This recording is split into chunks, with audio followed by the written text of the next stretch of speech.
Hi everybody, welcome to our channel. ഇന്ന് നമ്മൾ ചെയ്യാൻ പോകുന്ന ഒരു സാമ്പാർ എന്ന് പറഞ്ഞാൽ വളരെ സ്പെഷ്യാലിറ്റി ഉള്ള ഒരു സാമ്പാറാണ്.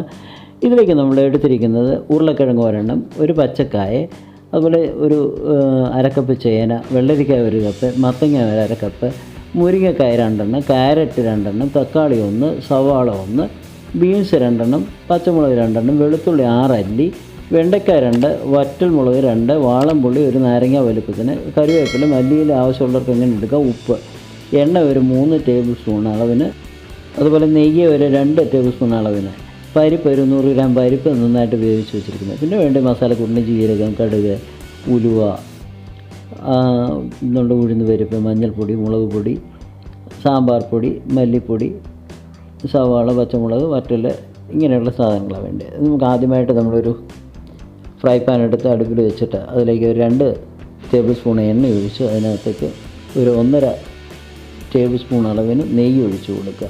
ഇത് നെയ്യും എണ്ണയും കൂടെ ഒന്ന് മൂത്ത് വരുമ്പോഴത്തേക്ക് അതിലേക്ക് നമ്മൾ 1 ടീസ്പൂൺ അളവിന് ജീരകവും, 1 ടീസ്പൂൺ അളവിന് കടുകും, ഒരു 1/2 ടീസ്പൂൺ അളവിന് ഉഴുന്ന് പരിപ്പും, 1/2 ടീസ്പൂൺ ഉലുവയും കൂടെ ഇട്ട് നന്നായിട്ടൊന്ന് ഇളക്കുക. ഇതെല്ലാം കൂടെ ഒന്ന് പൊട്ടി വരുന്നിടം വരെ ഇളക്കി കൊടുക്കുക.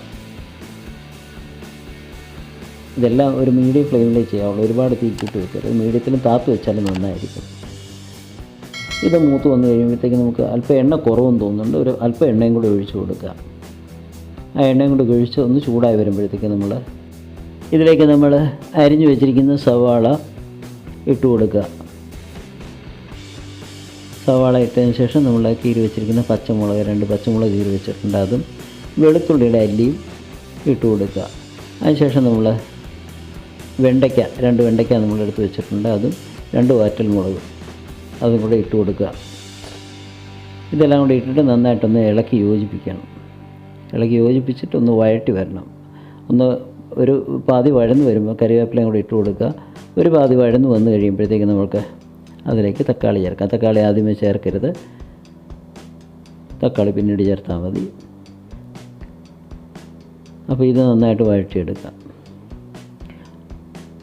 ഏറെക്കുറെ ഒരു പകുതി മുക്കാൽ വഴന്ന് വരുമ്പോഴത്തേക്ക് നമുക്കതിലേക്ക് തക്കാളി ഇട്ട് കൊടുക്കാം. തക്കാളിയും കൂടി ഇട്ടിട്ട് നന്നായിട്ടൊന്ന് ഇളക്കി അതൊന്ന് വഴന്ന് വരണം. അത് ഇളക്കി കൊടുക്കുക. ചെറിയ രീതിയിൽ തീയിലാവുന്നുണ്ട്, സ്വല്പ സമയം എടുക്കും. അത് ഇളക്കി കൊടുക്കുക. തീ കൂട്ടരുത്. തീ കൂട്ടി എന്തെങ്കിലും ഒരു കരിയോ എന്തെങ്കിലും വന്നാൽ നമ്മുടെ സാമ്പാറിൻ്റെ ടേസ്റ്റിനെ അത് ബാധിക്കും. അതുകൊണ്ട് മീഡിയം ഫ്ലെയിമിൽ സ്വല്പം താഴെ വെച്ചിട്ട് തന്നെ ഇത് ചെയ്തെടുക്കുക. സമയം സ്വല്പം കൂടുതലെടുത്താലും അങ്ങനെ തന്നെ ചെയ്തെടുക്കുക. സാമ്പാറിൻ്റെ അസൽ ടേസ്റ്റിലേക്ക് കൊണ്ടുവരാൻ വേണ്ടിയിട്ടാണ് അത്.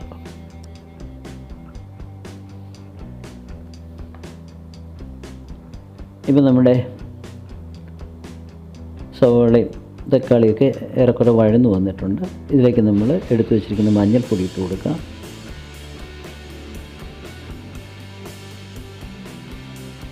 അതിനുശേഷം നമ്മൾ എടുത്തു വച്ചിരിക്കുന്ന മുളക് പൊടി, അതുപോലെ മല്ലിപ്പൊടി,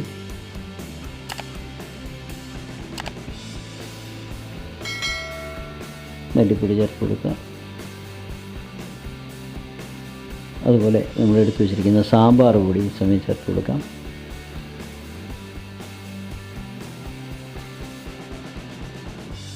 സാമ്പാർ പൊടി ഇട്ട് കൊടുക്കുക. ഈ പൊടി വർഗ്ഗം എല്ലാം കൂടെ ഇട്ടതിന് ശേഷം നമ്മളിത് നന്നായിട്ട് ഇളക്കി യോജിപ്പിക്കുക. ആ പൊടികളിലേക്കും പച്ചമണം എല്ലാം പോകണം.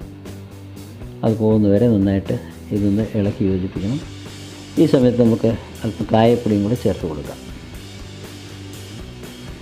ഈ പൊടിയെല്ലാം കൂടെ ചേർത്ത് അത് ഒന്ന് ചൂടായി വരുമ്പോഴത്തേക്ക് ആ പൊടിയുടെ പച്ചമണമെല്ലാം മാറും. പച്ചമണമെല്ലാം മാറിയതിന് ശേഷമാണ് നമ്മൾ ഇതിലേക്ക് പുളിവെള്ളം ഒഴിച്ചു കൊടുക്കുന്നത്. നമ്മൾ വാളംപുളി ഒരു നാരങ്ങയുടെ വലുപ്പത്തിന് എടുത്തിട്ട് ഇപ്പം നമ്മൾ കായപ്പൊടി ചേർത്ത് കൊടുത്തു. കായപ്പൊടിയും കൂടെ ചേർത്തിട്ട് നന്നായിട്ട് ഇളക്കുക. നാരങ്ങയുടെ വലുപ്പത്തിന് വാളംപുളി വെള്ളത്തിലിട്ട് വയ്ക്കണം. ആ വെള്ളത്തിൽ വാളംപുളി പിഴിഞ്ഞിട്ട് ആ വെള്ളമാണ് നമ്മളിതിന് പുളിക്കായിട്ട് ഒഴിക്കുന്നത്.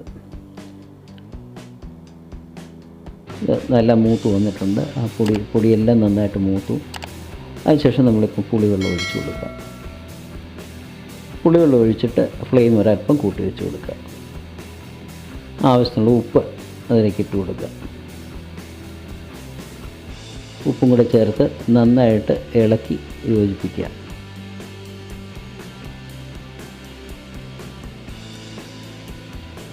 ഇതൊന്ന് തിളച്ച് വരണം. അങ്ങനെ തിളച്ച് വന്നതിന് ശേഷമാണ് നമുക്ക് കഷ്ണങ്ങൾ ചേർക്കാൻ പറ്റുള്ളൂ.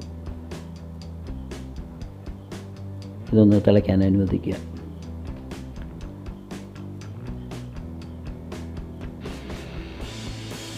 ഇപ്പോൾ അത് തിളച്ചിട്ടുണ്ട്. ഈ സമയം നമ്മൾ വെച്ചിരിക്കുന്ന പരിപ്പ് ചേർക്കും. പരിപ്പ് ചേർക്കുന്നതിന് മുമ്പ് നമ്മളൊരു ചെറിയ 2 കഷ്ണം ശർക്കര ഇതിലേക്ക് ചേർത്ത് കൊടുക്കുക. ഇതൊരു പ്രധാന ടിപ്പാണ്. ഈ ശർക്കര ചേർക്കുമ്പോഴാണ് ഇതിൻ്റെ ആ ടേസ്റ്റ് എല്ലാം കൂടെ ന്യൂട്രലൈസായി വരുന്നത്. ഇനി നമ്മൾ വെച്ചിരിക്കുന്ന പരിപ്പ് അത് ഇതിലേക്ക് ഒഴിച്ചു കൊടുക്കുക. പരിപ്പും കൂടെ ഒഴിച്ചിട്ട് നന്നായിട്ട് ഇളക്കി യോജിപ്പിച്ചെടുക്കുക. ശർക്കര ഒന്ന് അലുത്ത് വരണം. ഒരുപാട് ശർക്കര വേണ്ട, ഒരു ചെറിയ 2 കഷ്ണം ശർക്കര കഷ്ടിച്ചൊരു 20 ഗ്രാം, ഒരു 15-20 ഗ്രാം ആ ഒരു അളവിന് മതിയാവും. അത് ചേർക്കുന്നതിൻ്റെ ആ ടേസ്റ്റ് എല്ലാം കൂടെ ഒന്ന് മിക്സ് ചെയ്ത് കോമ്പൻസേറ്റ് ചെയ്ത് വരാനായിട്ടാണ്. ഇനി ഇത് നന്നായിട്ട് തിളയ്ക്കണം. നമ്മൾ പരിപ്പ് ചേർത്തു, തിളയ്ക്കാൻ അനുവദിക്കുക.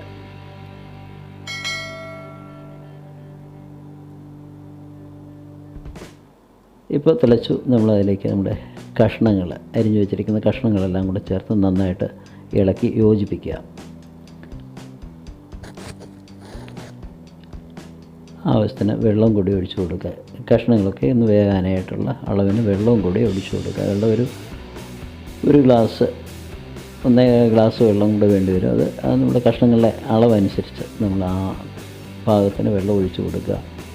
അങ്ങനെ വെള്ളം ഒഴിച്ചു കൊടുത്തിട്ട് അതൊന്ന് ഇളക്കി മിക്സ് ചെയ്തിട്ട് ഇത് വേവിക്കുക. ഒന്ന് ചൂടായി വന്നതിന് ശേഷം നമ്മൾ ഒരു മൂടി വെച്ച് അടച്ച് നന്നായിട്ട് വേവിക്കുക. ഈ സമയം നമുക്ക് ഫ്ലെയിം മീഡിയത്തിൻ്റെ ലെവലിൽ നിന്ന് സ്വല്പം കൂട്ടി വെച്ചിരിക്കുന്നുണ്ട്. ആ മീഡിയം ഫ്ലെയിമിലേക്ക് താത്തു കൊടുക്കുക. പച്ചക്കറി ഒരുപാട് വേകുന്നത് ചിലർക്ക് താല്പര്യമുണ്ട്. എന്നാൽ പച്ചക്കറി ഒരു പാതി വേവിന് മുകളിലേക്ക് പോകുന്നതായിരിക്കും നല്ലത്. ഒരുപാട് വെന്ത് പോയാൽ പച്ചക്കറിയുടെ ഗുണങ്ങളെല്ലാം നഷ്ടപ്പെടും. നമുക്കൊക്കെ അറിയാവുന്ന കാര്യമാണ്. അവിടെ ഒരു പകുതിക്ക് മുകളിലായിട്ട് പച്ചക്കറി വേകുമ്പോഴത്തേക്ക് ആ സമയത്തേക്ക് നമ്മൾ സാമ്പാർ വാങ്ങിയെടുക്കുകയാണെങ്കിൽ ഏറ്റവും നല്ലതായിരിക്കും. ഇപ്പോൾ നമ്മൾ സാമ്പാറൊക്കെ തിളച്ചു, കഷ്ണങ്ങളൊക്കെ ഏറെക്കുറെ വെന്തു. ഈ വെന്ത് വരുന്ന ആ സമയം നമ്മൾ ഇതിലേക്ക് ബാക്കിയുള്ള നെയ്യ് അത് ഒഴിച്ചു കൊടുക്കുക. നെയ്യ് അല്പം കൂടുതലാണെങ്കിൽ ഏറ്റവും നല്ലതായിരിക്കും. ഈ നെയ്യോട് ഒഴിച്ച് വരുമ്പോൾ ഈ സാമ്പാറിൻ്റെ ഒരു പ്രത്യേക മണവും എല്ലാം നമ്മുടെ ആ വീട് മുഴുവൻ നിറയ്ക്കും ആ സ്മെല്ല്. അതുപോലത്തെ ഒരു സ്മെല്ല് നമുക്ക് കിട്ടും. സാമ്പാർ ഭയങ്കര ടേസ്റ്റിലേക്ക് മാറുന്ന ഒരു സമയമാണിത്. ഇങ്ങനെ ചെയ്ത് കഴിഞ്ഞാൽ ഈ സാമ്പാർ എല്ലാവർക്കും ഇഷ്ടപ്പെടും. ഈ ചേരുവകളൊക്കെ കറക്റ്റായിട്ട് ചേർത്ത് ഇതിൻ്റെ ആ ടൈമിങ്ങും കൂടെ നോക്കിക്കഴിഞ്ഞാൽ തീർച്ചയായിട്ടും ഈ സാമ്പാർ നിങ്ങൾ ഇഷ്ടപ്പെടും. ഈ സാമ്പാർ എന്നും കഴിക്കാനായിട്ട് ആഗ്രഹിക്കും. ഈ വീഡിയോ നിങ്ങൾക്ക് എല്ലാവർക്കും ഇഷ്ടമായി എന്ന് വിശ്വസിക്കുന്നു. എന്തെങ്കിലും ഡൗട്ടോ കാര്യങ്ങളോ ഉണ്ടെങ്കിൽ കമൻസിലൂടെ അറിയിക്കുക. തീർച്ചയായിട്ടും ഞങ്ങളുടെ വീഡിയോ ഇഷ്ടപ്പെട്ട് ലൈക്ക് ചെയ്യാനും ഷെയർ ചെയ്യാനും സബ്സ്ക്രൈബ് ചെയ്യാനും മറക്കരുത്. വീണ്ടും കാണും വരെ എല്ലാവർക്കും സ്നേഹത്തോടെ